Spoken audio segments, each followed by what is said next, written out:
इकडे बंजारा समाजाची सर्वात मोठी समजली जाणारी पोहरा देवी यात्रा प्रशासनाकडून रद्द करण्यात आली आहे आणि आता यावरून बंजारा समाजाचे धर्मगुरू आक्रमक झालेले आहेत। या संदर्भामध्ये बंजारा धर्मगुरू बाबूसिंग महाराज आणि इतर बंजारा महंत आणि भाजपचे आमदार राजेंद्र पाटणी यांनी जिल्हाधिकारी षण्मुगराजन यांची भेट घेतलेली आहे आणि ही यात्रा रद्द करू नये अशी मागणी सुद्धा केलेली आहे।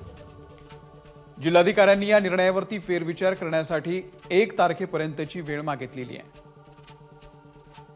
जिल्हाधिकारी साहेबांना भेटून की पोहरा देवीची यात्रा यावर्षी परवानगी मिळाव अशी आमची सर्वांची अपेक्षा होती। साहेबांनी आम्हाला 1 तारखेला आम्ही मीटिंग ठरवून तुमचं जे काही वचन पूर्ण पालन करण्याची अशी त्यांनी आम्हाला खात्री दिलेली आहे। तरी आम्ही सर्व लोकांनी भेटून यात्रा यावर्षी व्हावं अशी सर्वांची आमची अपेक्षा आहे। एबीपी माझा, उघडा डोळे बघा नीट।